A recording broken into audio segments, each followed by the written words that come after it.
Amigos, muy buenos días, qué gusto que arranquen con nosotros la mañana. Hoy es lunes 21 de octubre. Saludos a toda la audiencia de Despierta con CDN, a los que se quedan desde nuestro noticiario de 6 a.m., a los que estaban ahí conectados con Francisco Medrano, con Carolyn Cuevas y con Manuel.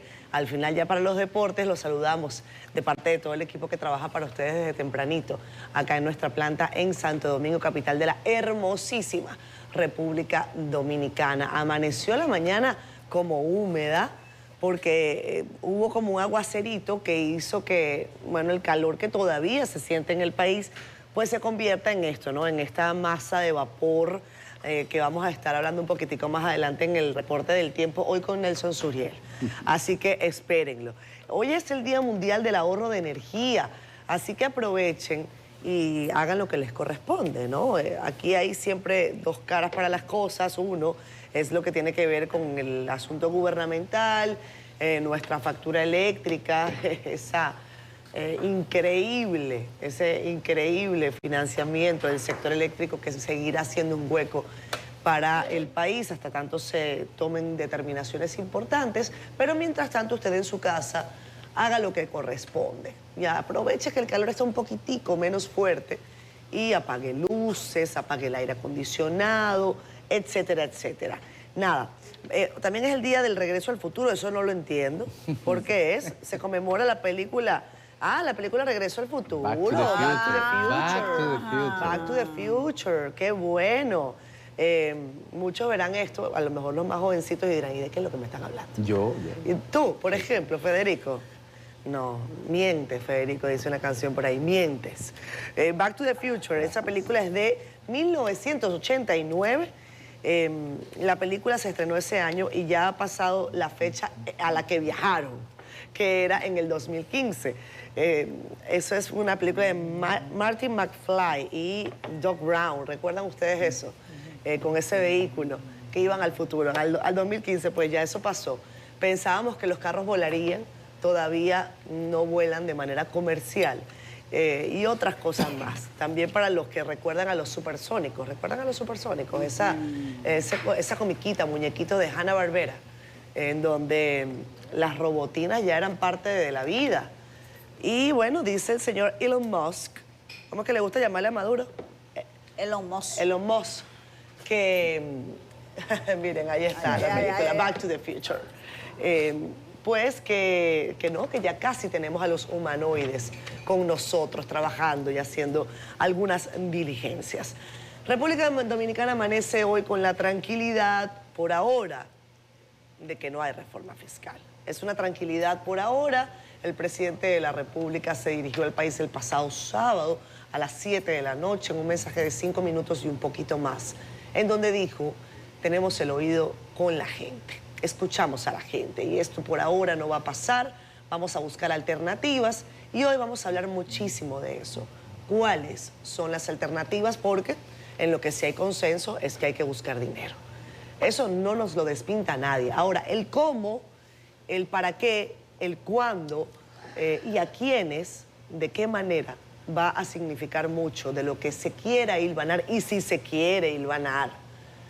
El presidente ha dicho una palabrita que es clave y ha dicho, nosotros hemos sido responsables. Y yo creo que con eso va a poder transitar durante estos próximos 3 años. Ustedes harán sus consideraciones en casa y nos las harán saber además también en Facebook Live. Compañeros, muy buenos días. Buenos días, Catherine, Yanesi, con Nelson, amigos que nos ven, que nos escuchan, bienvenidos hoy, lunes 21 de octubre, a Despierta con CDN, como dice Catherine, Día Mundial del Ahorro de Energía. La gente se cree, y yo lo puedo decir en primera persona, de que lo de ahorrar no tiene ningún impacto significativo, pero ciertamente en una ocasión que tuve con una mala lectura, pensé yo que era, cuando yo tomé medidas de ahorro severas dentro de mi casa, como apagar los conectores, los cargadores, las cosas que no se usan, que usted se va y la deja que el microondas y todo eso, hay un ahorro significativo, se puede ahorrar. No hay que ahorrar como están ahorrando en Cuba, que simplemente no están dando luz, y ya, sí, apaguen la planta y ahorramos el 100% de la capacidad energética del país. Así no es que hay que ahorrar. Los cubanos han sufrido su tercer apagón total. o lo que diríamos aquí blackout. Blackout. Hace muchos que no ha pasado y que han sido coyunturales. Y bueno, nuestra solidaridad con el pueblo de Cuba y un llamado a su gobierno para que pondere cómo piensa salir de eso, si haciendo lo mismo podrán cambiar una situación que no han logrado superar. Día del regreso al futuro. Esa película, Back to the Future, marcó toda una generación y estaba leyendo al respecto que muchas de las cosas que planteó, como Julio Verne en su tiempo, porque siempre los escritores de ciencia ficción lo que hacen es que abrevan de lo que está sonando en ese momento, pero muchas de las cosas como las videoconferencias, los celulares, las llamadas por satélite, todo eso que iba a pasar en el futuro, lo estamos viviendo en el presente. Es una película muy bonita y que me trae hermosos recuerdos de la niñez, desde luego. La reforma no es un recuerdo, la reforma sigue estando presente. Hablaremos mucho sobre eso el día de hoy, sobre las reacciones de un lado unánimes de todos los sectores del país apoyando el retiro de la reforma, y la declaración del director del presupuesto que dice que van a ver cómo estricarán cada peso, que va en línea con lo que señaló el presidente.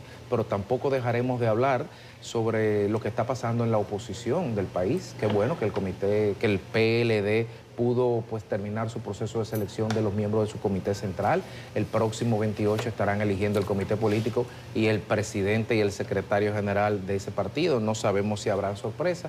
Y ya para cerrar, 23.535 deportados haitianos en su país en solo 17 días.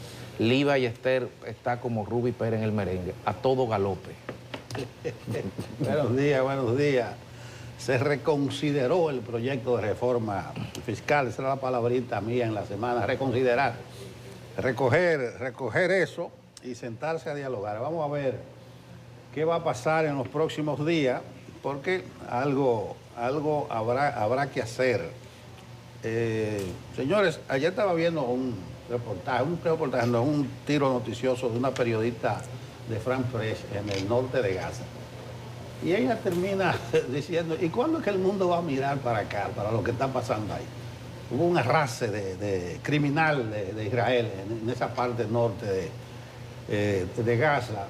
El representante de la ONU dice que es una barbaridad, porque hay gente que dice, no, señor, es una barbaridad lo que está pasando ahí. Pero en algún momento el mundo mirará para allá, el mundo mirará lo que es la invasión de Israel al Líbano. Dice una amiga periodista, porque no quiere decir el mismo discurso que Putin invadió Ucrania, que no es contra el Líbano, que no es una invasión al Líbano, sino es contra, que no es una invasión, señores. Por mala suerte le tiraron un bombazo en un dron a la casa de Netanyahu, cayó en el vecindario. Parece que le abrieron la puerta a los libaneses. No, y ahí hay una fuerza de la ONU. Sí. Hay una fuerza de paz de la ONU. Le dice a Netanyahu, quítense de ahí porque ellos se están acordando con ustedes. No, señor, es una cosa criminal. Eso no tiene perdón de Dios lo que está pasando en esa parte del mundo. Pero lamentablemente, una gran parte del mundo no está mirando hacia ese lado. Las elecciones, bueno, faltan 72 días para terminar el año, Catherine, 71 según el cálculo, no se cuenta el de hoy. Ya hay que ir pensando en los bombillitos. Bueno, mucha gente. Día de ahorro de energía hoy. No, como es. Hoy no prendan bombillitos, día de ahorro de energía. ¿Qué ahorro de energía? Si el mayor derroche son los subsidios. Bueno, yo lo estaba diciendo. Al sector eléctrico. Yo lo estaba diciendo. Que tú ahorres como Federico, que se ahorró 300 pesos. Y él dice que es una gran cosa. 475. 475, pero le meten 67 mil millones a ese sector. Bueno, pero... No vale la pena. Mira, pero dice mi mamá, pero tú cumpliste. Cumpliste. Pero tú cumpliste. Hay otra forma de cumplir. Cumpliste. Es una forma sencilla, simplista. Hay otra forma de cumplir. Señores, en Estados Unidos, 15 días, la cosa está que arde por allá. Presten la atención a ese tipo de cuestiones, los famosos estados bisagra, los swing states, ahí se sigue peleando, pero en los últimos cortes Trump gana en 4 de los 6 estados bisagra, pero gana por 1 o por medio. Va a celebrar con papas fritas de McDonald's. Ayer estuvo vendiendo Trump papas fritas. Y el viernes, señores, hay una cena que se celebra todo el tiempo y van los 2 principales candidatos en Nueva York de la Fundación Arthur Smith. Y Kamala no fue, Kamala mandó un video, hasta un bus se escuchó ahí. Bueno. La primera vez que no fue un presidente de Estados Unidos demócrata fue cuando Ronald Reagan votó el Mondale. Y Reagan ganó en 49 estados. Eso se sintió ese vacío. La gente dice, bueno, ella mandó un videíto con una cómica, pero es que no aguantaba porque ahí está permitido hacer chiste al contrario y a la concurrencia. Y yo sé que no iba a aguantar, no iba a aguantar, pero eso cayó, mira, como un bloque de hielo. Primera vez en 40 años que no va un candidato presidencial a una actividad benéfica para una ONG. Pero bien, el que se equivoca un chin de aquí para allá va a perder esas elecciones porque, reitero, si bien Trump está en su mejor momento, está ganando en 4 de los 6 estados bisagra, pero en algunos gana por medio punto o por un punto. Lo mismo que en los 2 que gana Kamala. Kama, le decía Trump en esa cena. Kama. Que decía que le ha cogido cariño a Biden. Dice él, ¿por qué esta sale peor? Me está cayendo bien. Mira, antes, oye.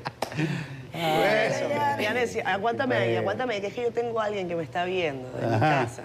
Y yo tengo que saludar a mi niño que se despertó temprano y que disfrutó, por cierto, el Mundial de Fútbol Femenino. Ahí lo vimos. Este fin de semana. Mi hijo Gonzalo, que está en sintonía. Mi amor, Dios te bendiga. Qué bueno que te despertaste temprano y que estás con papá. Ahí puse una fotografía al equipo de producción. Chequen a Gonzalo en el estadio de Cibao, en Santiago, gozando, porque después de que se terminó el juego dijo, mamá, yo me quiero tomar una foto con ella, yo quiero un autógrafo. No sabe nada. No sabe nadita, Gonzalo. Hijo, Dios te bendiga, mi amor. Pero qué bien. Ustedes van a ver esa foto. Ojalá la puedan ver. Nelson, te extrañamos en el Estadio Cibao. Ambientazo el que se celebró allí. República Dominicana y nuestras jugadoras de fútbol de la selección sub-17. No es que dieron la talla, es que se la comieron. Sí. Quedó 1-1 ese juego. Quedaron empatadas, pero la verdad es que, mira, defendieron como unas campeonas. Quizás en el momento de la ejecución nos faltaba un poquitico más, pero bueno, hicimos un gol y empatamos frente a una selección de Nueva Zelanda que, caramba, hay que verle el tamaño, la contextura física, la experiencia también de haber jugado en varios mundiales. ¿Ah? Comiendo con fle de chiquito. Mira, chequen a Gonzalo. Gonzi, mírate ahí, hijo, en pantalla, con una de las jugadoras de nuestra selección de fútbol femenino, que sigue jugando, por cierto, y mañana juego acá en Santiago y también en la capital. Sí, que el equipo juega aquí en la capital. Allá nos veremos tú y yo, ya estamos convidados. Y me dijeron, está sentada en unas butacas que se hicieron en Barcelona, España, son una maravilla. Y yo dije, mira qué bien, y son una maravilla. Y ole. Bueno, muy buenos días. Gracias a ustedes por la sintonía. Por supuesto, primero agradecer a Dios la oportunidad de este nuevo día, de poder iniciarlo junto a ustedes. Es sumamente gratificante para cumplir nuestro compromiso de informarles y comentar junto a ustedes los principales temas de la agenda nacional e internacional. Aquí vamos a estar hablando ampliamente hoy de la decisión del presidente Luis Abinader de retirar el proyecto de reforma fiscal, porque en este Día Mundial del Día del Regreso al Futuro, yo no sé cómo sería cuando regresemos al futuro, cómo se va a ver la economía sin la reforma fiscal, o cómo se hará, porque todo el mundo sabe que las finanzas públicas están necesitadas de un esteroide, necesitan una ayudita, necesitan empujarse.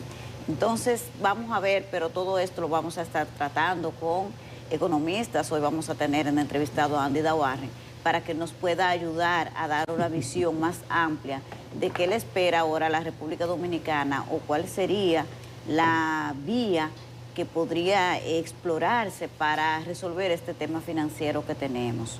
Pero además de reconocer la capacidad del presidente Luis Abinader de siempre escuchar a su pueblo, de caminar al ritmo en que camina la gente. No es la primera vez que retira un proyecto de reforma. Hace 4 años, precisamente en el mes de octubre, había una reformita medio pasada por debajo de la mesa en el proyecto de presupuesto de ese año, pero la gente la descubrió y cuando todo el mundo se pronunció, el presidente de nuevo se dirigió a la nación y dijo que los impuestos nuevos no era posible aplicarlos. Ahora ha hecho lo mismo.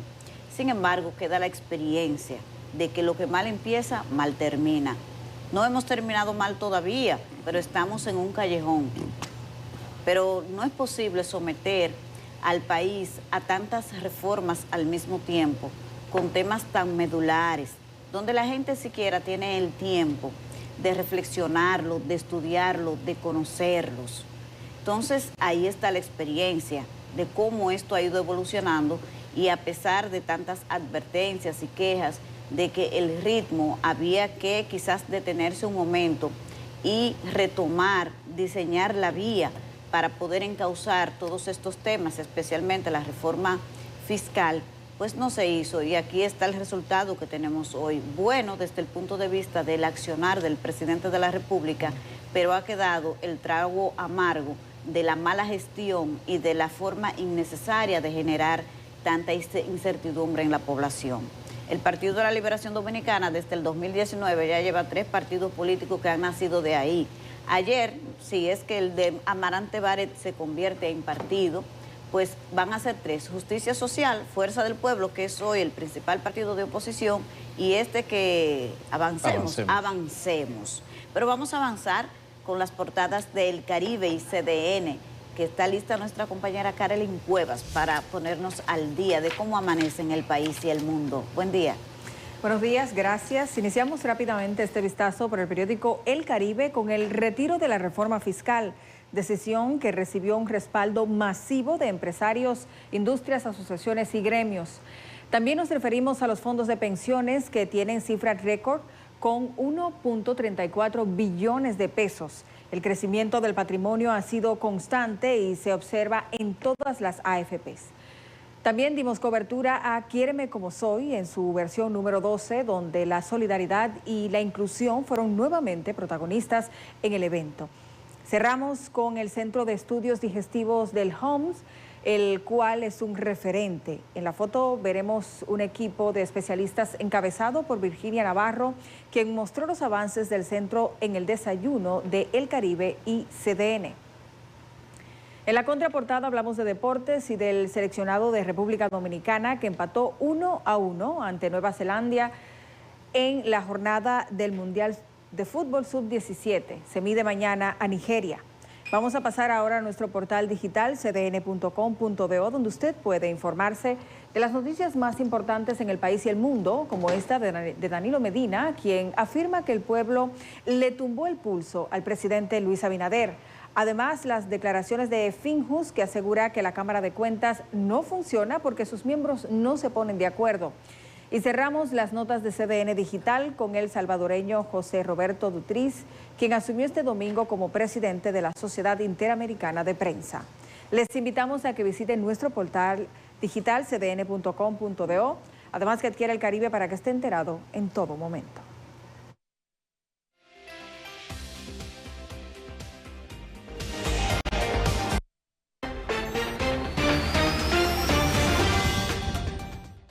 Bueno, vamos al tiempo del Instituto de Meteorología. Yo insisto, hoy tengo el parte por escrito, que acá hay que nombrar un corrector de estilo que redacte esto. Yo voy leyendo, pero es improvisando porque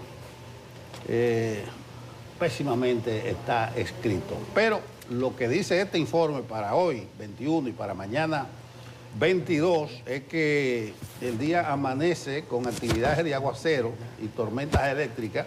La madrugada, como decía Catherine, se cayó una agüita por ahí. Y esa agüita cayó principalmente en el litoral costero caribeño, San Pedro, San Cristóbal, Gran Santo Domingo, Peravia, Azua, Barahona, Pedernales. Fue causado ese aguacero por la humedad que transportaba el viento del sureste y una vaguada al suroeste del país en aguas del Mar Caribe. Estas precipitaciones continuarán durante las horas de la mañana. En la tarde se pronostican aguaceros con tormentas eléctricas sin descartar posibles ráfagas de viento. Mañana martes se espera un incremento significativo de la humedad e inestabilidad sobre nuestra área, originado por una vaguada en diferentes niveles de la troposfera y el acercamiento de una onda tropical que favorecerá desde la madrugada nublados con aguaceros, siendo localmente moderados a fuertes. Día lluvioso hoy y mañana también, con incremento significativo por la humedad e inestabilidad sobre nuestra área. El informe del tiempo de hoy lunes 21 de octubre. Regresamos con más. Esto es Despierta con CDN. Gracias a ustedes por estar con nosotros. Son las 7:29 minutos de la mañana. Vamos a leerlo rapidito por Facebook Live. Como saben, hoy tenemos invitado especial acá en casa, un amigo de hace muchos años. Además, es columnista del periódico El Caribe, presidente de la Fundación Economía y Desarrollo. Es Andy Daguarre. Se los avanzo para los que se conectan hoy y sepan que vamos a desmenuzar esa decisión de replantear, retirar, reformular. Todos esos verbos tienen una implicación, pero lo hablaremos más adelante con Andy Daguarre. Reforma fiscal en pausa en República Dominicana. Sus comentarios. Josefina Taveras, hola José, bienvenida, buenos días como siempre. Daneiris Ramos, buenos días también para ti. Comenta a Josefina Taveras que Dios bendiga a todo el que puso un granito de arena para que no se aprobara esa reforma. Gloria a Dios. Desde San Pedro de Macorís. Un abrazo, Josefina. Francisco Marte, buenos días equipo, estoy de vacaciones en Florida, Boca Ratón, soy de La Romana, lo sigo siempre, un abrazo. Le manda saludos a Yulisa también. Héctor Franco nos manda buenos días. Reforma fiscal, sugiero que se convoque a todos los sectores de la sociedad, incluyendo a los partidos bisagra, para estudiar y decidir acerca de la reforma. De vuelta al futuro, eso por lo del tema de Back to the Future hoy, Donald Trump va a ganar la presidencia y va a acabar con las actuales guerras y va a recibir el Premio Nobel de la Paz. O sea, él hace su Back to the Future. Mel Argüello dice, ay, perdónenme que se me fue. Aquí estoy. Mel Argüello, señor presidente, con todo respeto, es loable lo que usted desea para su país, pero arrastrar una cultura corrupta en política por supuestos dueños de República Dominicana por más de 20, y se me fue porque metiste un link, para beneficio de todos los dueños. Ay, Miel, no te leo. Dice que es más fácil manipular. Tenaz. Gracias, Mel. Kelvin Torres está con nosotros, dice ya el programa, siendo honestos, está en YouTube. Tuvimos una conversación con Laura Peña Izquierdo y qué bueno que Federico ahorita lo pone en Despierta con CDN en nuestro grupo, porque queremos abordar ese tema de la reforma laboral con más detalle. Esa reforma sigue en el Congreso y una de las quejas del sector patronal es que no debió someterse al mismo tiempo que la reforma fiscal y justo detrás de una reforma constitucional, y que hay algunos puntos, además de la polémica cesantía, que está en veremos. Nancy de León con nosotros, Andy Heredia también nos dice, ahora que tomen en cuenta el recorte de gastos, quitarle al Congreso el barrilito y el cofrecito y seremos felices. Mira, no habrá tiempo de seguro hablar con Andy sobre los fondos de pensiones, pero ayer Martín Polanco del Caribe sacó el dato de que montaron a las cifras récord los fondos de pensiones de 1.34 billones. Wow. Es una cosa, ¿qué hacer con los fondos de pensiones y no tenerlo vegetando? Andy ha escrito en el Caribe varias cosas con experiencia de otros países. 1.34 billones. Bueno, finalizo con Cristian Segura, que nos comenta, buenos días, feliz inicio de semana, felicitando al pueblo dominicano porque ya no hay reforma fiscal. Y a los comerciantes que estén tranquilos, en paz, que no van a subir los artículos de primera necesidad. Santiago Villa Olímpica es su comentario. Gracias, Cristian. Bueno, son las 7:32 minutos de la mañana. Vamos a entrar en materia. Federico. Bueno, el presidente Abinader anunció el retiro del proyecto de ley de modernización fiscal. Esa es la gran noticia del día de hoy, que había enviado al Congreso Nacional luego de intensas jornadas cívicas de protesta a nivel de todos los sectores. Veamos este resumen que nos preparó Samuel Guzmán sobre el discurso del mandatario. Estoy aislado, no vivo en una burbuja.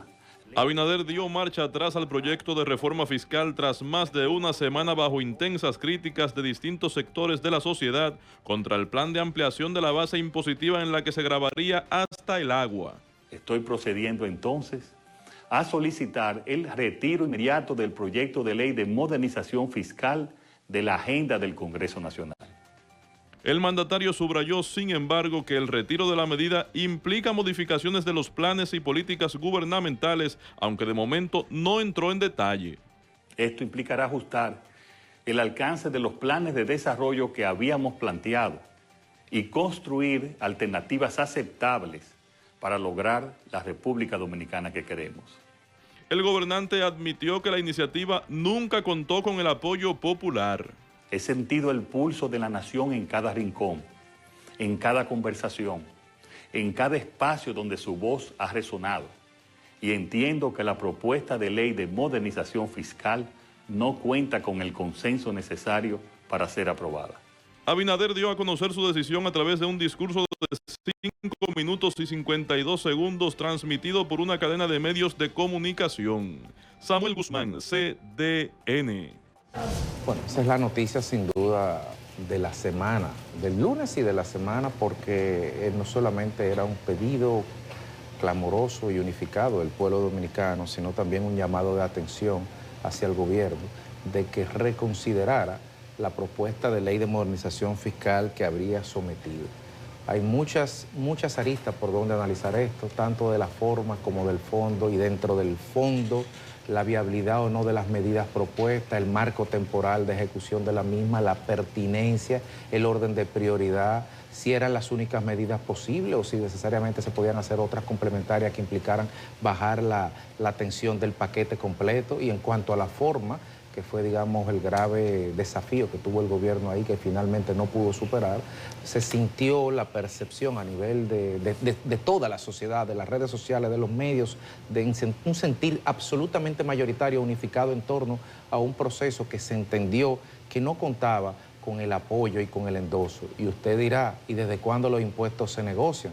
Y ciertamente los impuestos son impuestos y no se negocian, pero una discusión racional, o como dijo en su momento Andy, que está, señor Daguaje, que está aquí en la semana antepasada, hecha sobre la base de análisis sesudos, pues permitiría haberle endosado cierto nivel de, digamos, de apoyo ciudadano. La gran pregunta que queda sobre la mesa es si el presidente, cuando dijo que retiraba, era una retirada estratégica para volver a retomar un proyecto que es necesario, que todo el que está en contra dice que es necesaria una reforma, no esa, pero sí una, o si simplemente, como dijo el señor Rijo, director de presupuesto, estaremos de aquí hasta el 2028 estericando cada peso. Y perdón por el francés. Bueno, pero nosotros celebramos el sábado en la noche, pero no porque el presidente echó para atrás, sino porque vimos que se han puesto los pies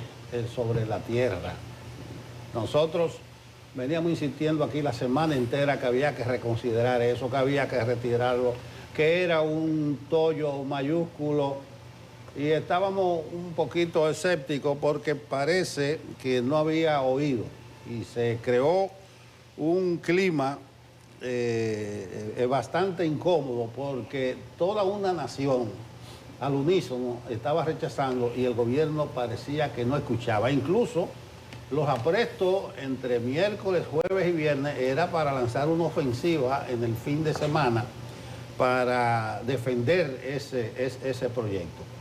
Es por eso que el PRM llamó a su militancia a defender en las calles en el fin de semana, salir a explicar ese proyecto. Homero reunió a todos los directores de comunicación de las entidades, a todos, y le detalló uno por uno los puntos y le dijo, ustedes tienen que salir a defender. Al bocinazgo también se engrasó el bocinazgo los últimos días. Lo que me sorprende es que el PRM llamara el viernes a la calle, cuando precisamente en ese momento Abinader de seguro le daba los toques finales a su locución. Eso evidencia una peligrosa desconexión del partido y su gobierno. Peligrosa desconexión. Están vibrando en otra temperatura. Como tampoco ningún funcionario de alto nivel ni dirigente del PRM salió a defender esa reforma. Uno decía aquí, bueno, es que los que son presidenciables no es verdad que van a salir a defender eso, ni le van a estampar su firma. Nadie salió, ni siquiera del propio gobierno. El presidente dice que fue una decisión bien intencionada de su equipo económico. Yo creo que el presidente se refiere a los que estaban sentados en la semanal, que estaba impuestos internos, estaba para ver de economía. Yo creo que a eso que le llama el equipo económico. Pero todo apunta a que no hubo un equipo económico detrás de esa decisión. O si no, ese equipo económico hubiese salido a defenderla. Me llamó la atención que economistas del primer nivel del PRM, incluso algunos que sonaron hasta la gobernación del Banco Central en el 20, no solo que estuvieron callados, que ni siquiera fueron consultados. ¿Y cómo es posible? No voy a mencionar nombres aquí, pero si digo que era el candidato presidencial para ser el gobernador del Banco Central del 20, y le dijeron, aguántate 2 años, que Valdetti, después de los 2 años, aguántate 4 años, y ni siquiera lo consultaron. Es decir, no hubo tal equipo económico, presidente. ¿Quiénes salieron a defender eso? Vergonzosamente, una serie de diputados que indignaron a la gente, porque Pacheco se excusó un momento de la vista pública para ir al Palacio a anunciar que se le mantienen las exenciones a los evangélicos. La gente se dio cuenta de eso. A los pastores, sí. Otra vista pública estaba instalando a Abinader en el Palacio. Eso resultaba muy indignante. Yo sí creo 2 cosas. Que tenemos un presidente que sabe escuchar, lo ha dicho más de una vez. La más reciente que yo recuerdo fue con la ley 124 del DNI. Lo lamentable es que el presidente le presta oído después del palo dado y que no hay consecuencias. No hubo consecuencias con la ley del DNI y ahora probablemente no haya consecuencias. Lo último que quiero decir es que no debe partirse desde cero ahora. Hay una reforma fiscal o tributaria que es imprescindible y que es inaplazable. Nadie olvida eso. Ahora, no puede hacerse de la manera casi estructural como esta y con la prisa que se hizo esta. Creo que de Sócrates aquello de la prisa dañosa, que hay gente que por su precipitación dan lo que sea por una fruta antes de tiempo, sin darse cuenta que si esperan que esta madure, van a tener mejores beneficios. ¿Y qué es madurar? En este caso, consensuar, irse a fondo con lo que realmente se necesita e involucrar a todos los sectores de la vida nacional. Pero tampoco puede hacerse un llamado ajuste o parche fiscal. ¿Qué hacer? Yo creo que la respuesta podría tenerla Andy, conoce mucho más que nosotros, pero ¿qué hacer ahora para aprovechar el entuerto y sacar beneficio de la situación? Pero bien por el presidente de la República, mal por aquellos pocos que salieron a defender. Los primeros que salieron fueron estos partiditos pequeños. Ustedes no vieron aquí que Antún, Partido Reformista apoya. Ustedes no oyeron al gordito de Jarabacoa. Y todos aquellos pequeñitos que le importa un bledo, ellos hoy dicen qué bien por el presidente, es un presidente que escucha. Esos mismos que estaban diciendo que había que imponer. Y ellos mismos ahora la celebran. Esos son como sanguijuelas que están como garrapatas en el presupuesto nacional. Le da un bledo a esa gente. Es una catarsis lo que ocurrió en la vista pública porque le dijeron una cuanta verdad a los legisladores. Pero esos legisladores también están curados. Ya está bien, te escuchamos y después nosotros seguimos siendo como somos. Oímos, no escuchamos. Escuchar, don Nelson, es otra cosa. Pero esa reforma fiscal o el pacto fiscal planteado en la ley de la Estrategia Nacional de Desarrollo, por lo que se entiende que es un pacto, que es un consenso, entonces el librito que se siguió para esa reforma fallida es totalmente al revés en todo el sentido de la palabra. Primero porque no sé de dónde, cuáles son los estrategas del gobierno que entienden que los consensos se construyen en latigazo, porque a los sectores afectados aquí eran en base a latigazo que se le estaba tratando a la gente del cine, una campaña de descrédito. Y usted tiene que desacreditar la industria del cine para justificar que esa ley hay que revisarla. Entonces, usted pretende construir consenso sobre eso. Pero otra cosa, de esta reforma no solamente se sabe que venía desde el 2012, porque está en la ley de la Estrategia Nacional de Desarrollo, es que durante la campaña, ya en el tramo final, se planteó incluso los propios candidatos que compitieron, los otros, que saludo para Abel Martínez, que no dijo ni esta boca es mía. con relación y emitió un comunicado apoyando la reforma constitucional. Entonces, los propios aspirantes que no resultaron ganadores en las pasadas elecciones, sí, esa reforma es necesaria. Entonces, ¿por qué esto no se sometió a una consulta previa, al consenso previo? No para que la gente la acepte y la aplauda, para que la entienda, porque de eso es lo que se requiere. Porque ¿quién va a estar feliz por pagar más impuestos? Por supuesto que eso es una aspiración que nadie puede pretenderla, ni como decía la narrativa del gobierno. Esto es lo que se llama un acto de valentía del presidente de la República. Y mínimo nos querían vender la idea de que esto era la segunda independencia. Y es así, eso, que yo no sé de dónde la gente no entiende que cuando usted está en el gobierno es una cosa y desde la oposición es otra. Da la impresión que quienes gobiernan hoy mantienen en su forma de gestionar los temas el mismo chip que le dio resultado en la oposición. ¿Cuál fue? El de hablar mal de todo el mundo. Quienes hoy gobiernan desacreditaron a todo el mundo, a todo el que le dice cualquier cosa, de una vez le hacen una campaña de descrédito y con ese mismo librito están gobernando. Al principal líder de la oposición política, Leonel Fernández, recién pasadas las elecciones, le montan una campaña por el tema de Venezuela. ¿Y qué necesidad tiene el gobierno de hacer eso? Cuando ya las elecciones pasaron, usted lo que necesita es tener el país en la construcción de los consensos, que la gente pueda escuchar, pero con latigazo. La gente de la ley de cine van a entender que eso hay que revisarlo a latigazo limpio.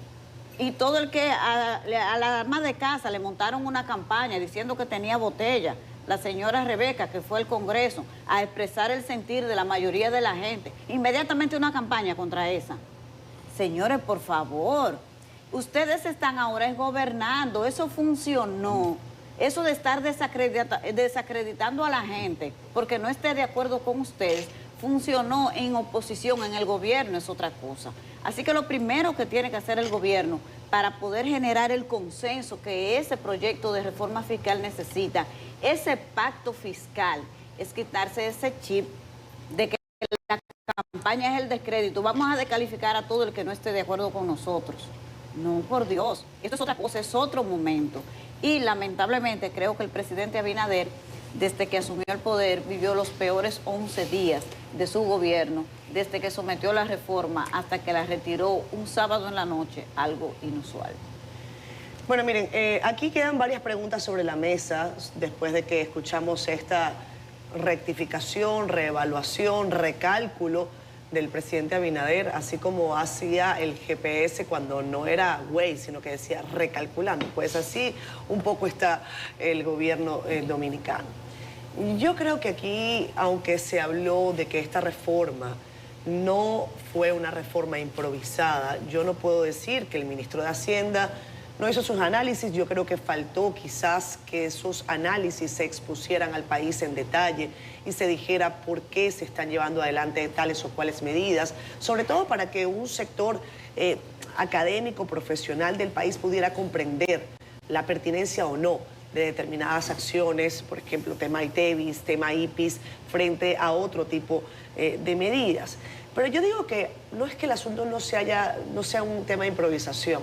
Es que acá, en el año 2020, cuando el presidente Abinader asumió el poder y con su equipo de gobierno, se sabía que había que hacer una reforma fiscal. Era parte del llamado gabinete sombra con el que se estructuró la campaña del año 2020. Las acciones que había que tomar una vez se llegara a ejercer el poder ejecutivo. En el 2021, en plena pandemia, esa reforma se echó atrás. Y era una reforma mucho más ambiciosa a la que se estaba buscando en este momento. Se echó atrás por una serie de razones. Incluso algunos consideramos, y yo me inscribo allí, que era un buen momento para hacerlo, aunque fuese arriesgado, aunque fuese contracorriente, aunque ustedes dijeran, aunque el mundo dijera, pero es que se volvieron locos porque están en pandemia. Consideramos algunos que era un buen momento porque la gente no estaba gastando tanto, la gente estaba en sus casas. Había una serie de factores que podrían beneficiar la pieza, evidentemente también acompañado del asunto del estudio. Pero después de 4 años, del 21 hasta la fecha, un poco menos de 4 años, la pregunta es si se hizo la tarea de preparar al país para un proceso de reforma. Yo he insistido en el tema narrativo, conceptual y estratégico de comunicación, que es a lo que yo formalmente me dedico, que es a la comunicación. Los economistas tienen sus teorías. Comunicacionalmente, esta estrategia no funcionó porque en 3 y 4 años no se preparó al país para decir, estamos en un momento en el que hay que amarrarnos los cinturones. Los mensajes desde el gobierno durante los últimos 4 años no han sido, pese a que se diga con discurso de austeridad. Porque usted puede decir, nos rinden los chelitos, pero cada vez que usted hace un Picasso de una acera, usted hace un evento grandote. Usted contrata fiesta, usted contrata orquesta, porque entonces resulta que cuando hay una actividad, por ejemplo, Naciones Unidas, usted ve alcaldes en Naciones Unidas. Entonces, si no tienen una actividad formal a la que asistir, y saco de esto porque van a querer decir que fue Carolina Mejía en la última Naciones Unidas. No, Carolina fue una actividad. Pero yo vi alcaldes que no tenían nada que hacer en el escenario de la ONU en Nueva York. Y la gente ve eso. Y la gente se da cuenta de que usted pasó de estar utilizando un vehículo funcional, que está bien que lo tenga porque le permite trabajar, a un vehículo de altísima gama. Entonces, comunicacionalmente eso debió trabajarse para que la gente se tragara con un poco más de tranquilidad, así lo he dicho, el asunto de los impuestos. No creo que se haya hecho esa tarea. Esa tarea no le correspondía nada más al equipo de comunicación hacia afuera del gobierno, sino también había que estructurar una estrategia desde adentro y que fuese aceptada. Hay otro tema que tiene que ver con la política y cómo desde el propio gobierno se le dio de lado a lo que esta reforma representaba. Aquí los ministros o algunos ministros que iban a ver su plan de gobierno como ministro volverse añicos, no dijeron absolutamente nada de la reforma fiscal, no convencieron a sus sectores o no trasladaron el posible impacto de esta reforma a lo que ella significaría. Así que yo creo que hay 2 errores para que esta reforma fiscal no pasara. Uno tiene que ver con el esquema de comunicación estratégica y otro tiene que ver con el esquema de apoyos políticos dentro del propio gobierno para que este proyecto de reforma pasara. Finalmente, y con esto termino, la pregunta que me queda en el aire es ¿quién pagará? Porque evidentemente hay que pagar esta reforma fiscal y este hueco que tienen las finanzas públicas. Vámonos a pausa porque al regreso tenemos a Andy Daguarre, son las 7:51 de la mañana. Regresamos con más Despierta con CDN, lo mencionábamos al principio del programa y aquí está con nosotros Andy Daguarre, a quien queremos sacar el jugo en una entrevista que podría ser densa o no. Andy Daguarre tiene la posibilidad de trasladar la complejidad de la idea a que usted lo entienda en su casa, a una palabra que usted pueda comprender. Y por eso es excelente que estés acá con nosotros, Andy. Gracias por estar acá. Gracias por la invitación. Se fue la reforma fiscal, está en suspenso, está recalculándose como los GPS antiguos. ¿Qué pasó? Particularmente yo creo que el error consistió en la reforma que se diseñó. La reforma que se diseñó, si uno la toma y la ve rápidamente, se da cuenta que se podría denominar Ley de Eliminación de Exenciones. O sea, que el enfoque que se escogió fue llevarse todo el sistema de exenciones que había en el país, incluyendo lo del ITEVI. La contraparte o la alternativa, que era la que nosotros habíamos planteado desde hacía tiempo, era una ley para la reducción de la evasión y la racionalización de las exenciones. Entonces, por alguna razón, el gobierno optó por el tema de la exención y no tocar el tema de la evasión. Yo pienso que políticamente era más viable dar la batalla de combate a la evasión y circunscribirla en 2 o 3 estamentos del aparato económico del país y no entrar en un desmantelamiento generalizado de un sistema de exenciones que involucraba ampliar la base del ITEVI, llamado ahora IVA, a una serie de productos ya que pesan mucho en la canasta de consumo de los grupos de clase media y clase media baja.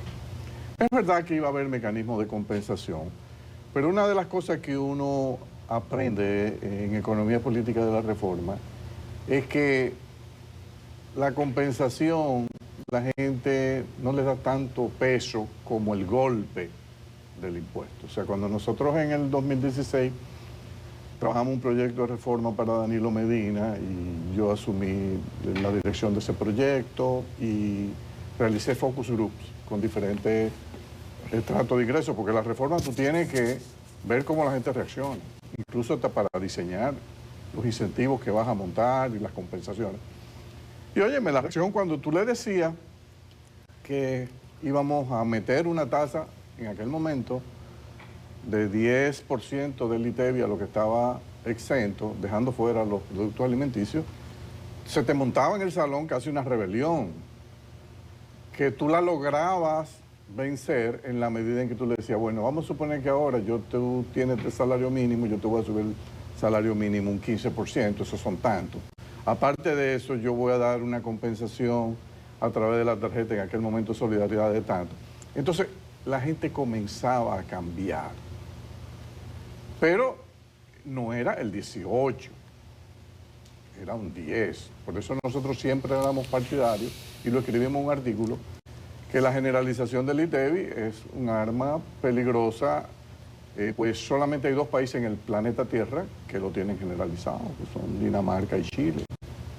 Nosotros no estábamos realmente preparados para ese salto al vacío que se dio ahí. Entonces tú me dirás, Andy, ¿por qué no se fueron por el proyecto de combate a la evasión? Bueno, porque yo creo que los grupos evasores son grupos de mucho poder y esos grupos tienen sus funcionarios en los gobiernos. Yo recuerdo que cuando ganó el presidente Abinader,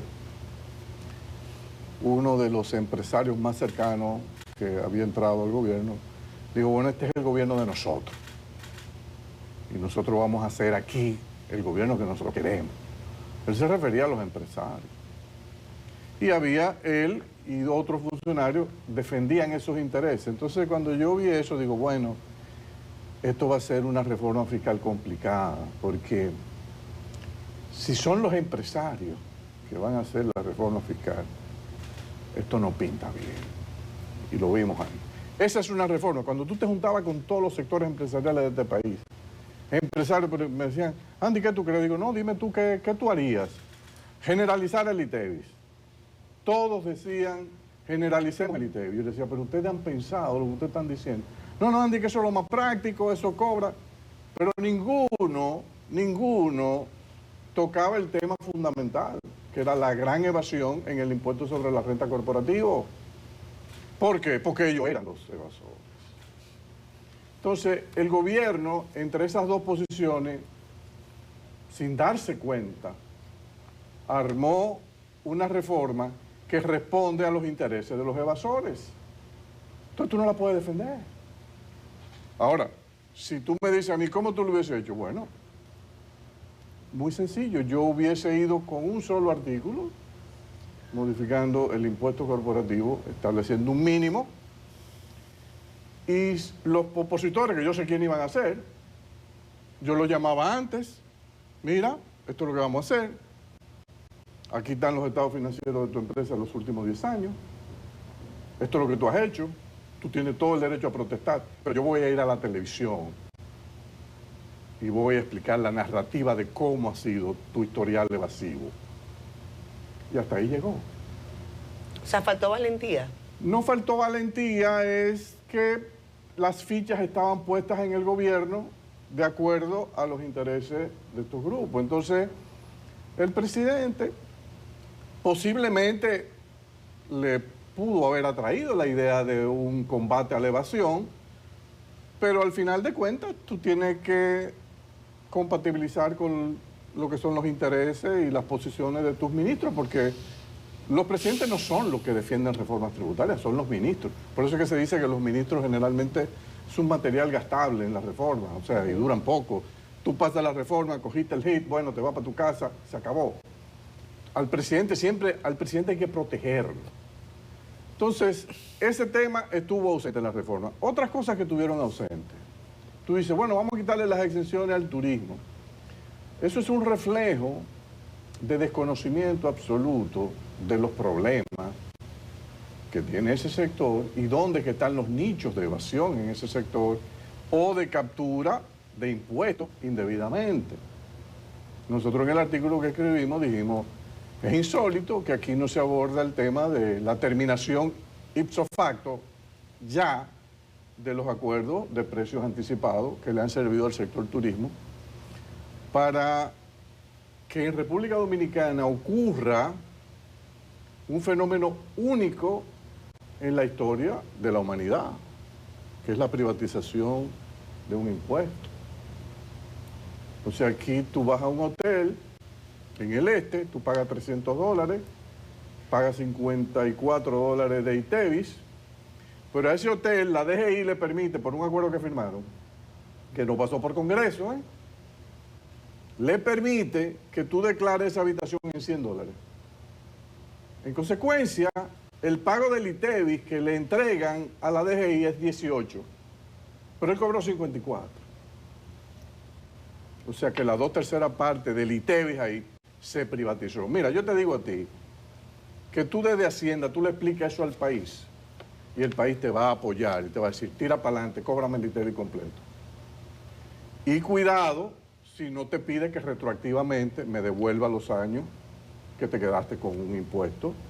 Porque aquí a los políticos que incurren en corrupción, los empresarios le piden que devuelvan todo lo que se llevaron. ¿Y por qué no le podemos pedir entonces a alguien que retuvo incorrectamente un ITEVIS? Porque debieron entonces venderme la habitación o alquilarme la habitación en $100. Este es el único país del mundo donde del 2006 al 2021, en 14 de esos 16 años, de manera consolidada, el sector hotelero declaró pérdida ante la DGI. ¿Por qué declaró pérdida? Bueno, porque cuando ellos ponen en el estado de ingresos y gastos, los ingresos lo contabilizan a la tasa del APA. No, yo lo vendo en $300, pero lo pongo en 100. Entonces tú ves 97.000, 100.000 millones de pesos. Eso es el total de los ingresos del sector hotelero, que tú sabes que no es así. Entonces, toda la pérdida. Entonces, ¿cómo tú explicas que los españoles que invierten en turismo le dicen, me encanta República Dominicana invertir porque ese es un país donde yo recupero mi inversión en 4 o 5 años? Me encanta. Pero espérate, ¿cómo que tú recuperas la inversión si los estados financieros que yo veo en la DGI de todos ustedes siempre tienen pérdida? ¿Cómo con pérdida tú puedes recuperar la inversión? Entonces, aquí hay una falsedad generalizada y eso era lo que se debía haber atacado en la reforma.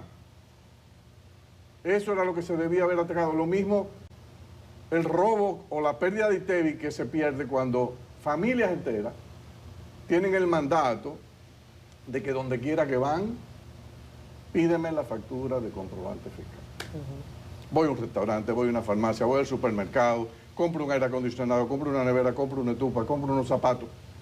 No vamos de viaje a un viaje de diversión, no, lo vamos a poner como que eso es una conferencia que va todo el equipo, y es la familia. Y de ahí te deducen todos esos ITEVIS que adelantaron, te lo deducen del ITEVIS que tiene que pagar. Y eso se permite que ocurra.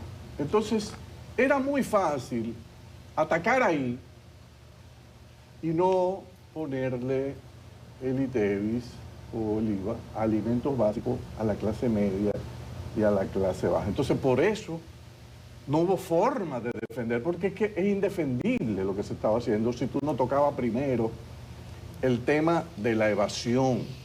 Fue un problema de opción preferencial incorrecta. O sea, optaron por llevarse prácticamente todas las exenciones, pero dejándole un paraíso a los evasores. Entonces, Eso es lo que va a haber que tomar una decisión de aquí en adelante. Porque yo no sé realmente qué va a hacer el presidente.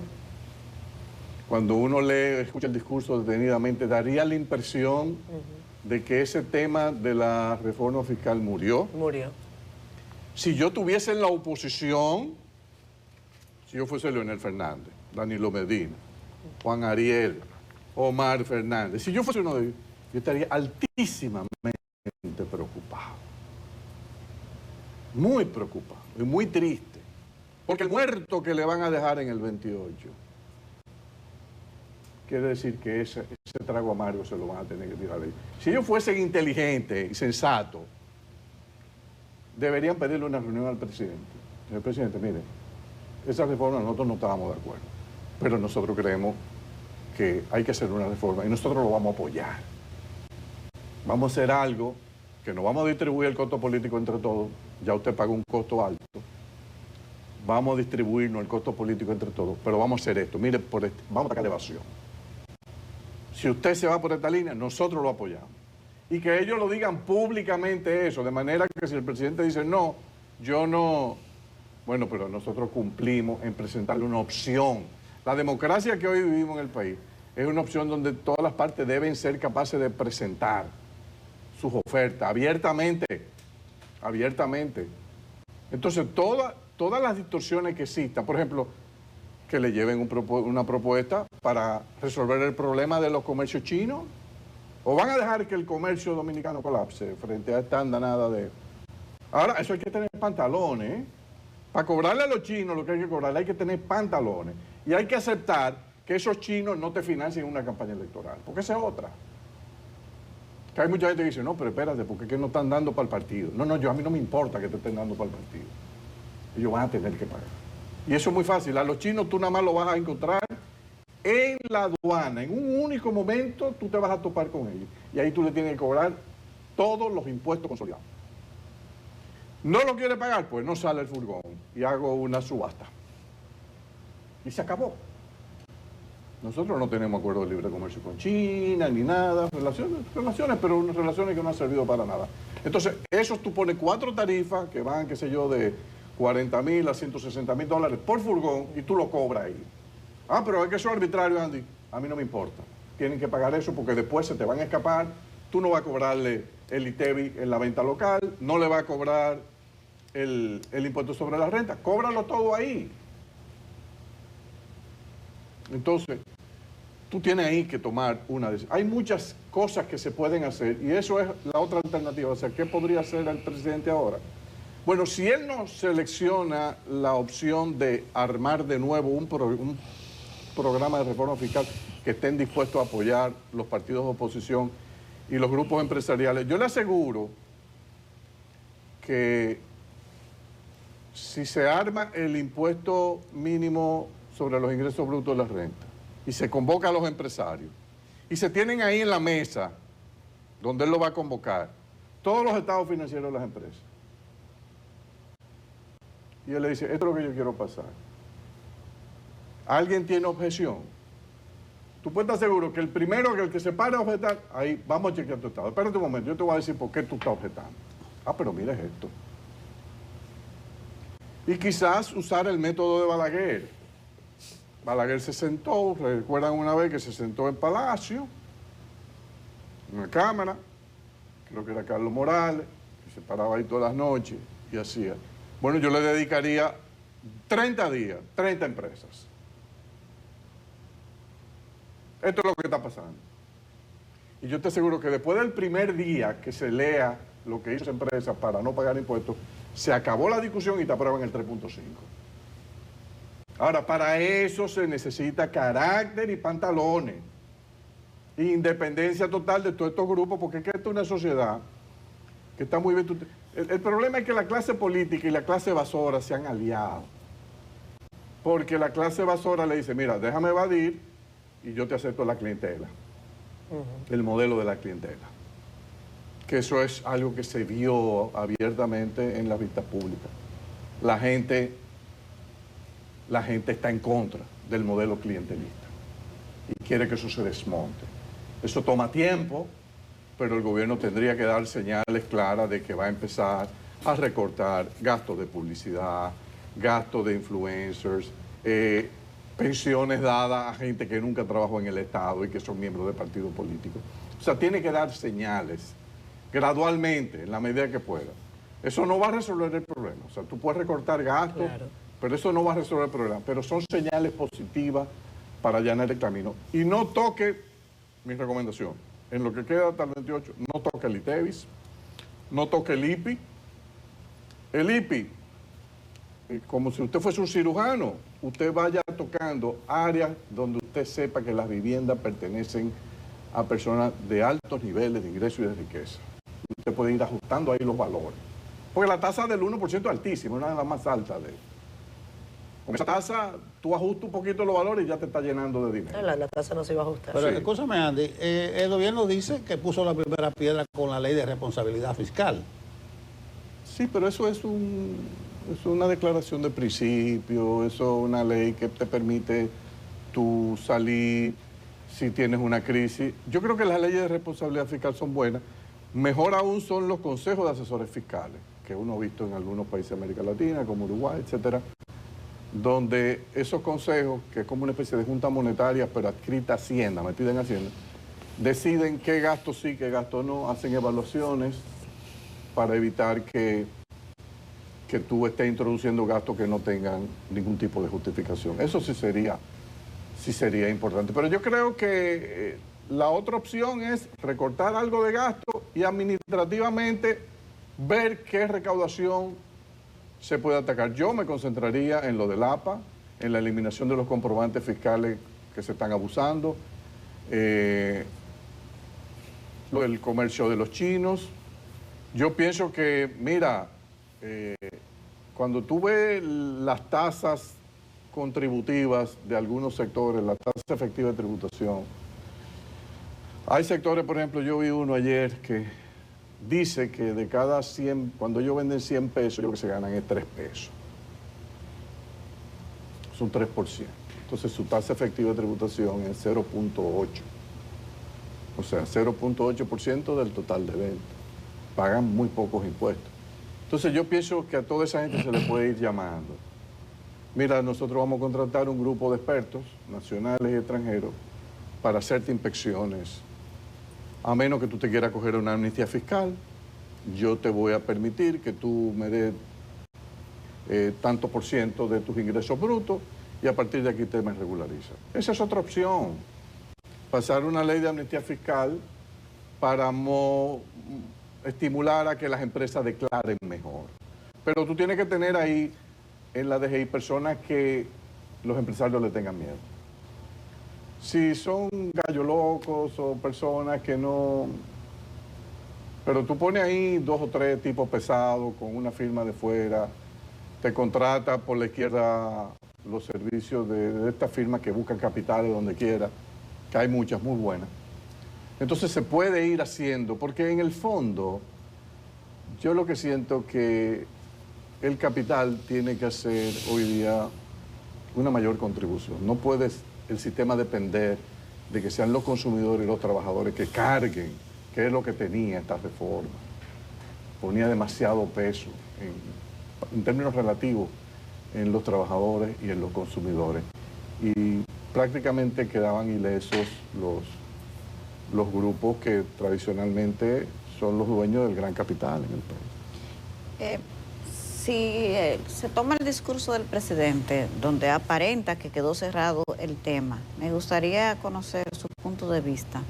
¿Cuál sería entonces la situación de la economía dominicana y cómo nos vamos a administrar? ¿Qué es lo que va a pasar con la economía? Yo pienso que es simplemente ser un poco menos ambicioso en la ejecución de los proyectos, pero macroeconómicamente yo pienso que no va a haber ningún problema. De aquí al 28. Porque el déficit, mira, a agosto, el déficit del sector público no financiero, que eso es gobierno central y el resto del sector público no financiero, estaba como en 83.000, 84.000 millones de pesos.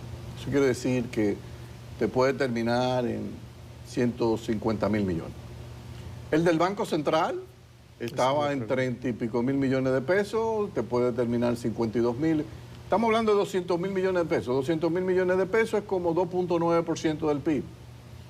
Eso el mercado de capitales doméstico e internacional te lo financia muerto de risa. Muerto de risa. Entonces el gobierno podría... Ahora, si tú quieres tener niveles de inversión pública más importantes que son necesarios, bueno, entonces el déficit es mayor. Y ahí sí entramos ya en estrés, en situación.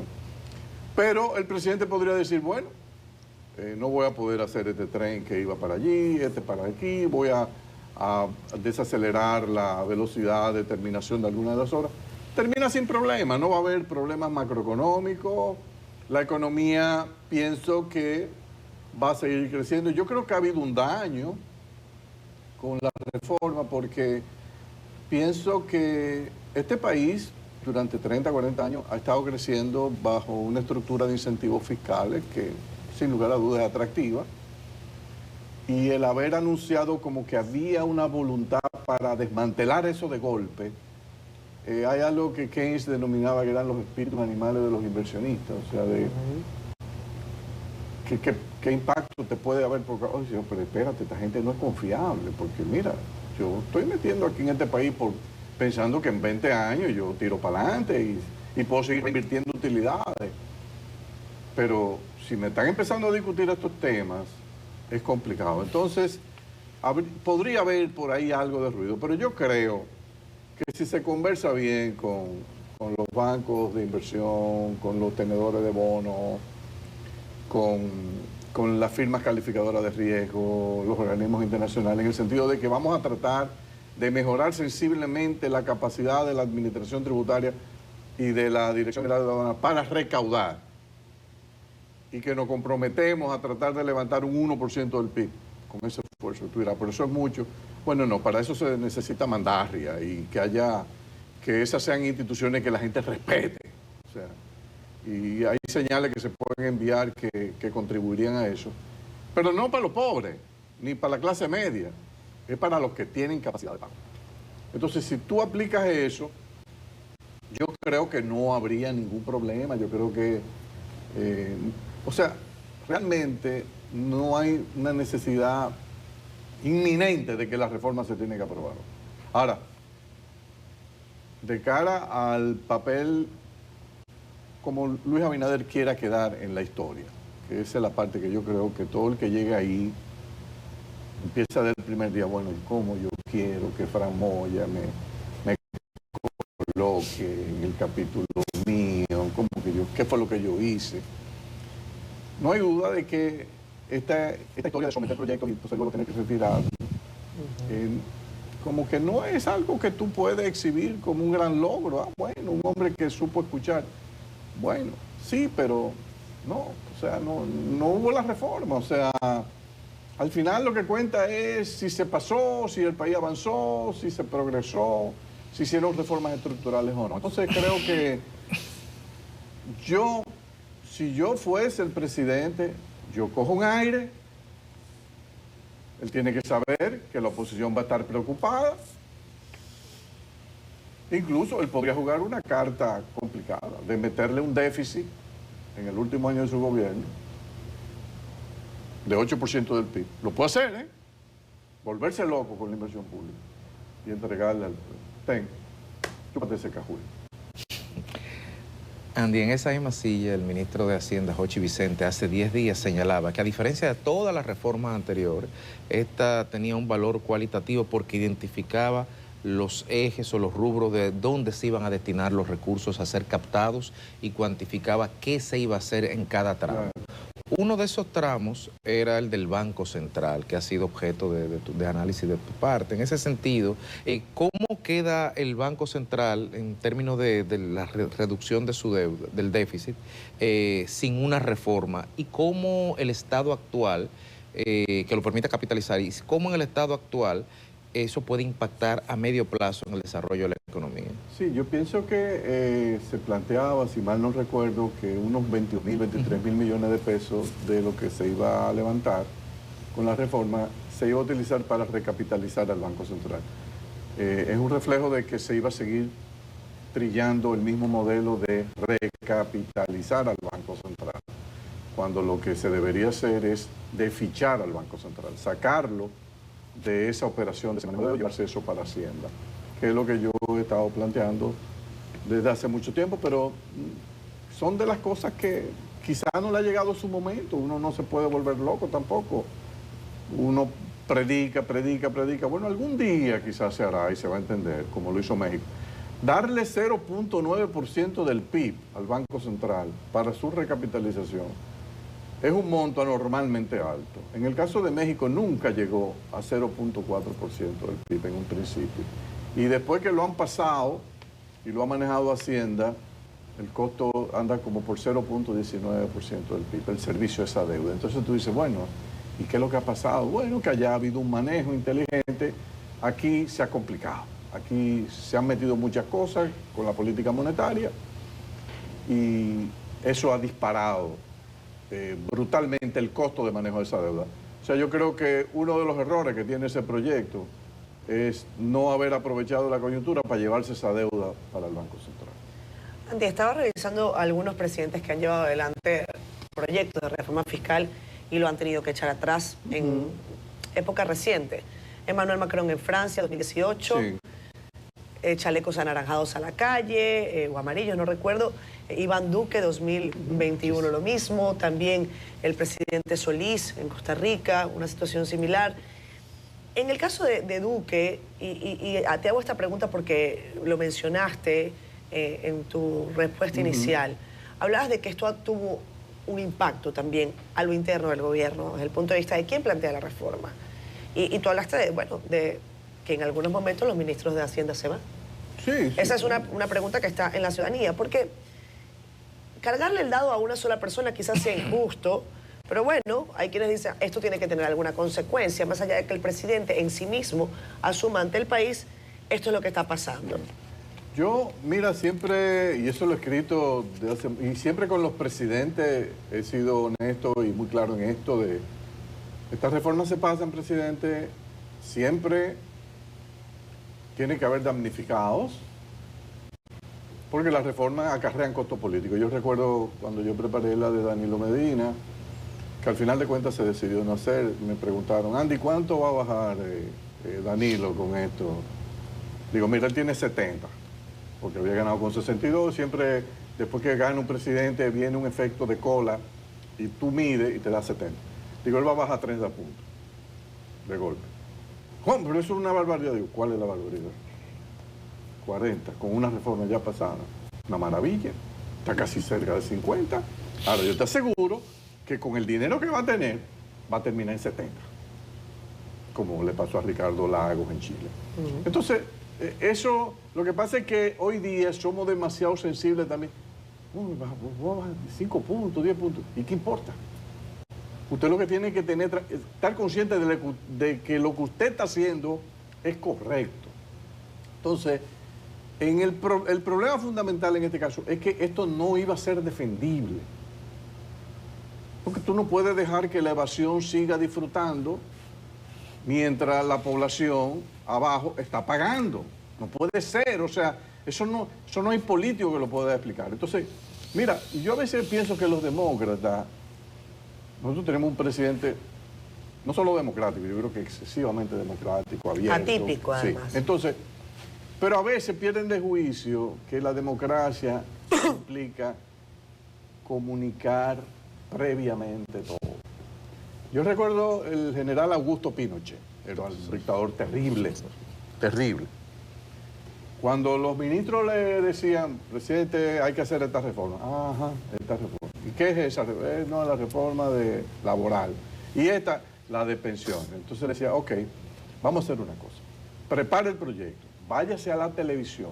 Oye, ¿cuánto? 6 meses a convencer a la población de que eso es necesario y que eso es positivo. Cuando usted tenga, y yo mida, y yo vea el apoyo, entonces yo firmo el decreto supremo. Eso era un dictador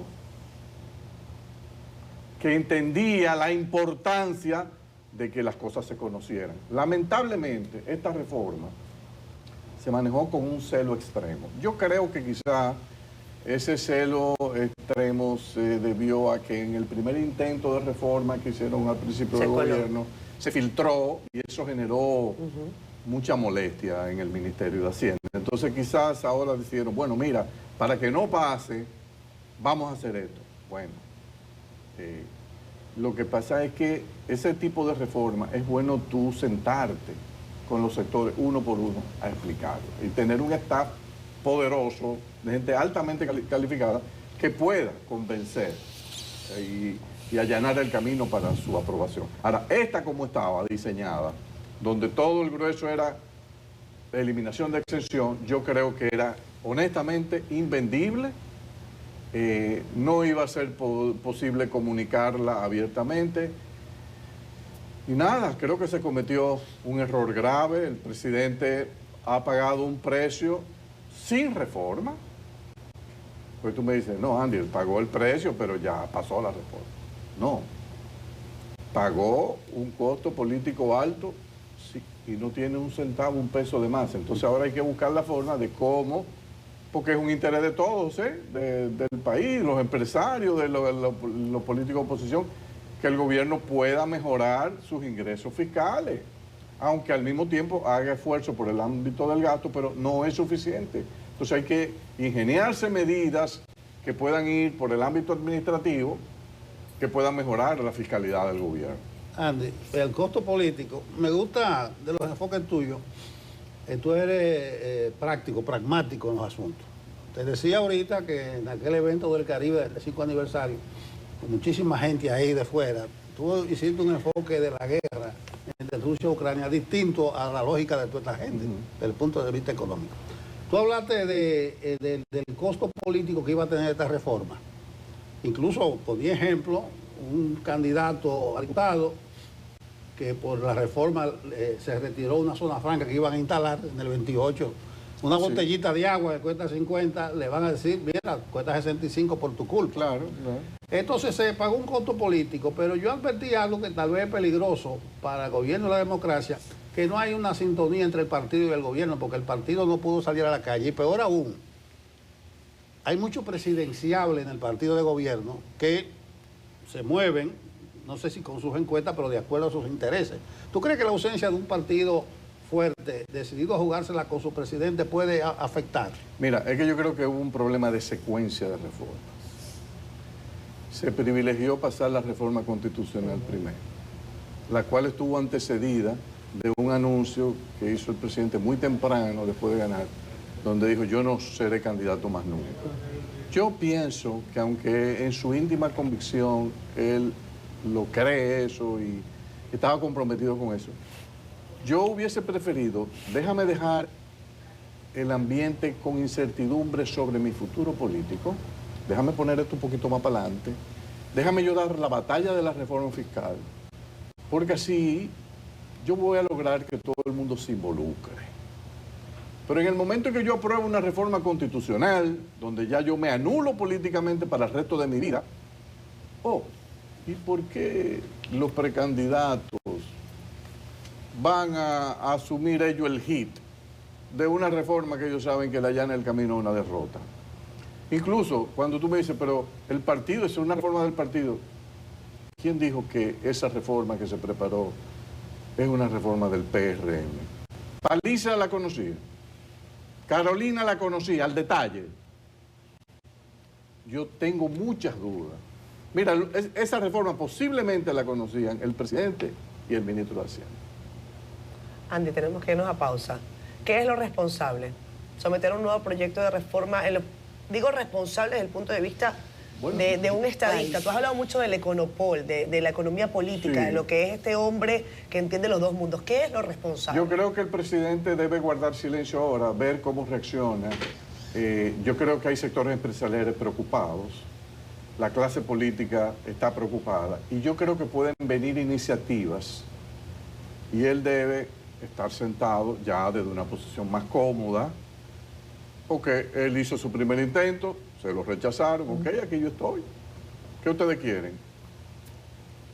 Yo puedo seguir endeudando esto, yo puedo tomar deuda como loco y hacer grandes obras y le dejo a ustedes sí, una situación difícil. Entonces puede ser que vengan iniciativas del presidente, vamos a retomar esto. pero usted ahora no lo va a retomar, no lo va a hacer usted solo y nosotros lo vamos a ayudar a explicar. Y vamos a luchar todo porque al final de cuentas este país es de todos. O sea, nosotros queremos que este sea un país exitoso, quieras o no, con sus deficiencias. Entonces, tenemos que dotar al Estado de recursos, pero también ser más exigentes. Yo creo que la clientela, el modelo del clientelismo, tiene que aportar su cuota también. Gracias. La gente está como harta de el derroche. O sea, no solo de esta administración, o sea, de todo. O sea, lo que uno ha visto a través del tiempo es como que al dinero que paga el contribuyente, honestamente, se le ha faltado al respeto. Entonces hay que tratar de recuperar ese respeto con un uso razonable de los recursos públicos. Gracias, Andy. Andy Daguarre ha estado con nosotros en la mañana de hoy. Vamos a irnos a una pausa y ya regresamos con más. Mi gente, qué bueno que continúan con nosotros en Despierta con CDN. Ustedes saben que el Senado de la República está bastante avanzado en el proceso de selección de los nuevos miembros de la Junta Central Electoral. Vamos a conversar con Banaí Bello Dotel, que es aspirante a miembro titular de la Junta Central Electoral, de la nueva Junta Central Electoral, para conocer su perspectiva sobre el enfoque que debería tener y su posibilidad de cómo se visualiza dentro de las posibilidades de quedar electa. Correctamente. Buenos días. Buenos días. Ustedes tienen un programa con un público verdaderamente fiel. Los felicito. Gracias por permitirme este espacio. He presentado mis aspiraciones ante el Senado, ante la comisión que al efecto se conformó. Fui la número 6. Mis aspiraciones, para mí, sorpresivamente, nada más fuimos a solicitar dicha presidencia, el magistrado Román y yo, que soy su suplente, cuando entendí que muchas personas iban porque el escrutinio que se hace para un aspirante a la presidencia, también, claramente, cabe como miembro titular, es un escrutinio de mayor envergadura, puesto que usted se está sometiendo a unos requisitos de un tipo, pero también el manejo es de otro orden. No obstante, bueno, esa fue mi sorpresa, que solo fuimos él y yo, pero allí estuvimos a defender lo que entendemos que es un proceso que el país debe conocer, tal como se hace públicamente, porque es el proceso que corresponde, pero también me he quedado sorprendida que con apenas 15 minutos, que es que nos permiten exponer nuestros criterios, nuestros proyectos, en realidad tampoco he visto casi a nadie que haya ido a los medios a explicar o avanzar o ampliar cuál es su proyecto, porque en 15 minutos, 5 que nos dan para nuestro currículum y 10 de preguntas y respuestas, a veces creo que es muy corto, pero aquí estamos. Nuestra intención es que se sepa públicamente quiénes somos los que estamos detrás de este órgano. Yo tengo 4 años como suplente de la presidencia, fui adscrita al trabajo de la Junta, que antiguamente no era así, los miembros suplentes estaban ahí como en un retén, pero gracias a Dios eso cambió, porque todo el personal que se elige en el Senado es porque califica para una posición de envergadura, porque un suplente puede ser en un momento el miembro titular. Desde esa posición, pues hicimos el trabajo que el Pleno nos encomendaba y conocimos a fondo el proceso, el órgano y a los ciudadanos. Y evidentemente aquello también tiene que ver con los partidos, porque al final se converge con ellos para lograr eso que finalmente fue un éxito electoral para la República Dominicana, para la región y para el mundo. Demostramos que vivimos en democracia. En la arquitectura actual en términos operativos de la Junta Central Electoral, ¿qué roles tiene un suplente que le permita interactuar de una manera más allá de ejecutar la suplencia en caso de una vacante? ¿Qué roles activos puede tener que le permita, digamos, involucrarse, conocer, empoderarse, saber el procedimiento? Bueno, de mantenerse la resolución que dictó este Pleno de que los suplentes estén activos, bueno, es un rol completo, porque, por ejemplo, a mí me tocó desde ser revisora de la ley del referéndum, incluso fui al Senado y la defendí.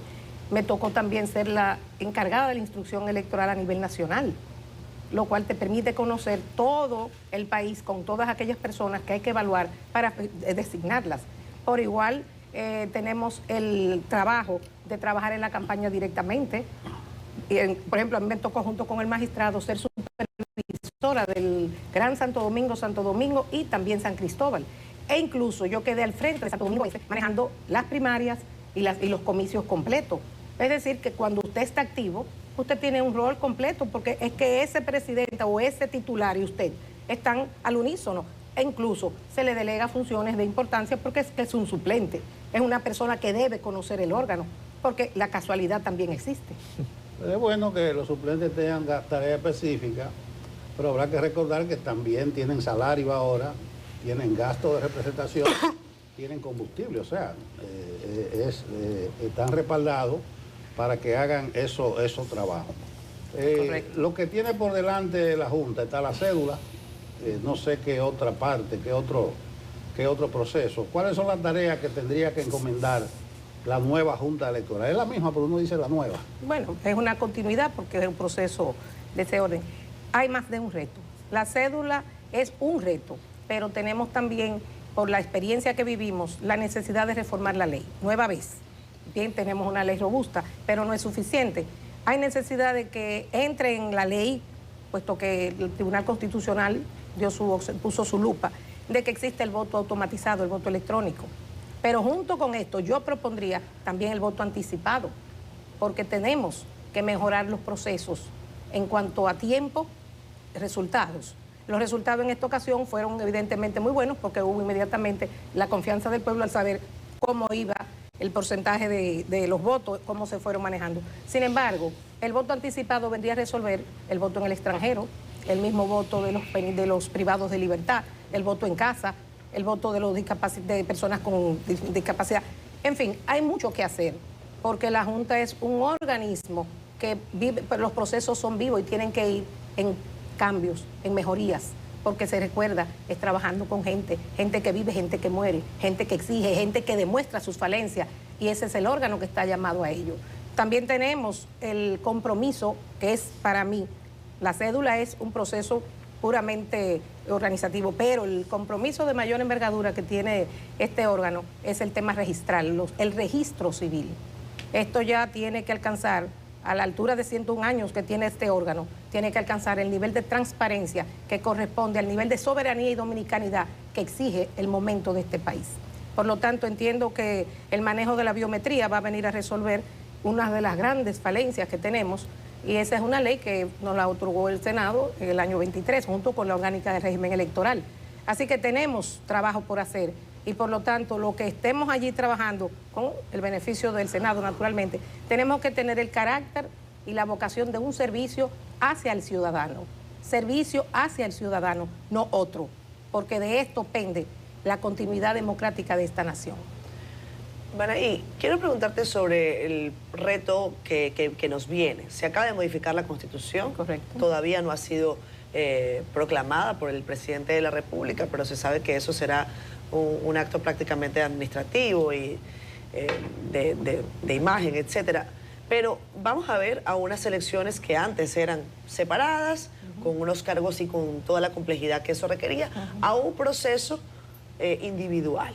Un proceso que ya la Junta Central Electoral advirtió a los legisladores sobre los detalles que tendrían que tomarse en cuenta, el tema incluso del recurso económico. Correcto. ¿Cuál es la evaluación previa que se hace sobre este particular? ¿Va a costar menos el proceso económicamente hablando? ¿Ese cálculo se hizo? Y sobre todo, si ustedes consideran que es pertinente. Bueno, lo primero es que la Constitución, en cuanto al órgano, el cambio que hizo es para aplicarse en el año 2032, no ahora. Sí. Ellos fueron cautos en entender y escuchar el corazón de la Junta cuando daba sus quejas. Por ejemplo, la unificación de las elecciones implica todo un cambio logístico, legal, automatización, y para eso hay que prepararse, eso no se puede improvisar. Y efectivamente, con este tiempo que se ha dado, es tiempo suficiente para que el órgano, los nuevos del Pleno, entiendan que hay que trabajar inmediatamente. Todos nuestros pasos tienen que ir encaminados al proceso del año 2032. ¿Por qué? Porque no podemos dejar eso sin resolver, y entonces cuando llegue el momento, ¿hacia dónde vamos? Hay que trabajarlo de inmediato, y evidentemente puede que cueste más, que cueste menos, porque habría que entonces también ver hacia dónde van con los recursos y cómo nosotros lo hacemos más fácil. Bueno, muchísimas gracias a Banaí Bello Dotel, gracias, que es miembro suplente de la Junta Central Electoral y aspirante a miembro titular. Y nos despedimos aquí con... Se nos fue el tiempo. Gracias. Qué bien. Bueno, Nosotros ahí- nos- Gracias. Tú decías que 15 minutos ante el Senado es poco. Sí, señor. Bueno, aquí, Yo aquí fueron 10. voy a decir como... Pero Pero alcanzó para bueno, mucho. Voy a cerrar como dijo alguien. Un año es mucho, 4 son pocos. O sea que la gente siempre quiere volver porque hay cosas que hacer y es humano. Gracias, Bueno, Valeria. gracias. Nos vemos mañana. Cuídense mucho. Hasta mañana.